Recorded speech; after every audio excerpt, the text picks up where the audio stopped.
Dalawang mukha ng 1,000 yen ng bansang Japan. Yan po ang ating pagkukwentuhanan ngayong araw na ito.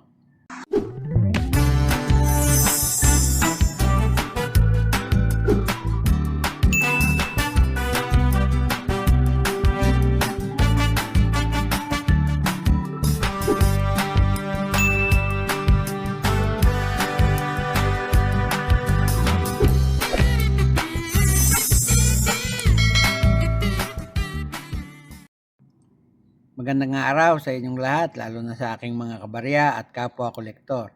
Sa lahat ng senior citizen at mga silent viewer, maging sa mga kaibigan natin dyan, magandang araw po. Ngayon pong araw, mayroon tayong dalawang klase ng 1,000 yen. Yung pong labas ng 2004 at saka labas ng 2024. Yan po ay parehong galing sa bansang Japan. Pag-usapan po natin itong unang 1,000 yen. Ayan po. Ang nakalarawan po dito ay si Noguchi Hideo. Labas po ito ng November 1, 2004. May nakasulat din na Japanese lettering at saka yung 1,000 yen. Ibabaw, dalawang side. Yan po. Sa likod na bahagi naman, ayan, makikita natin dyan sa bandang itaas yung Mount Fuji. Saka yung cherry blossom. Ayan po. Kung tawagin po nila yan ay Sakura cherry blossom. Yan po. Tapos may 1,000 din na nakasulat bilang denomination. Sa gitna po yung kanilang safety picture. Yan po. Nakikita niyo. Ito naman pong isa, ayan po, makikita ninyo. Ang nakalarawan naman po dito ay si Kitasato Shibaboro. Yan po ang nakalarawan sa perang ito. Inisyu po ito noong July 3, 2024. Yan po, parehong design. Nasa taas lamang po yung Japanese lettering. Tapos binaba ng konti yung denomination na 1,000. Yan, tsaka dito sa ibaba, ito, sa bandang kanan yan, 1,000. Tapos mayroong magandang security picture dito sa ibaba. Yan. Sa likod na bahagi naman, ayan, makikita natin ang Great Wave of Kanagawa. Yan. Na kung saan yung ang kanyang alon umaabot sa dalampasigan. Sa bandang itaas naman, nakasulat Nippon Ginko. May pinalaking denomination dito sa bandang kanan, 1,000. At isang 1,000 pa sa bandang ibaba. Yan pong mga perang papel na yan ay parehong standard circulation banknote sa kanilang bansa. Kung itutumbas naman po sa ating pera, yan po ay nagkakahalaga ng 380 pesos. Yan po.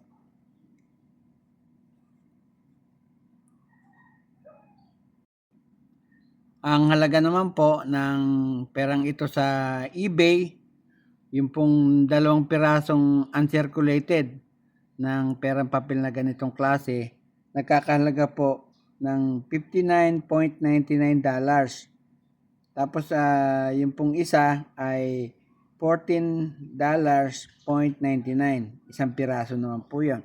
Yung 2 piraso ay ang halaga ay $59.99.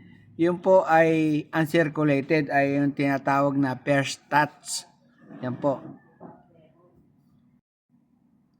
Para naman po dito sa isang perang papel na ito, may halaga na po ito sa numista.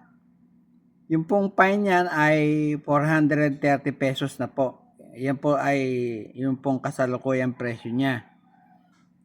Yung very fine, 430. Yung extra fine, 480.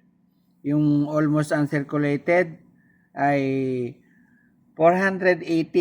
Pareho ng extra fine. Pero yung uncirculated, ganitong klase pera ay nagkakahalaga na po ng 1,000 piso. Dito naman po sa eBay, ang halaga ng perang papel na ito na 1,000 yen. Nagkakahalaga po ng $259.99. Yung pong uncirculated. Pero yung mga perang gamit na, nagkakalaga po ng $15. Yan po ang kasalukuyang presyo niyan sa eBay. Yan po ang comparison ng dalawang perang papel na iyan ng bansang Japan. Yan po. Marami pong klase ng 1,000 yen ang bansang Japan. Pero ang nakolekta ko lamang po ay ang dalawang pirasong ito. At nang mapansin ko nga po, magkaiba ng tao, parehong 1,000 yen. Yan po lamang at wala nang iba. At bago ako magwakas sa aking content ngayong araw, nais ko po munang i-shoutout ang lahat ng aking kabarya. Shoutout po sa inyo. Ang lahat ng aking kapwa kolektor at mga kaibigan natin dyan, shoutout po sa inyo. Lahat ng senior citizen, tsaka yung mga vlogger dito sa Pilipinas at mga vlogger sa ibang bansa, shoutout po sa inyong lahat. Walang tigil at walang sawa akong nagpapasalamat sa inyong lahat sa inyong pagsuporta at pagsubaybay sa aking channel. Maraming salamat po. At sa huli ay masabi kong mabuhay tayong lahat.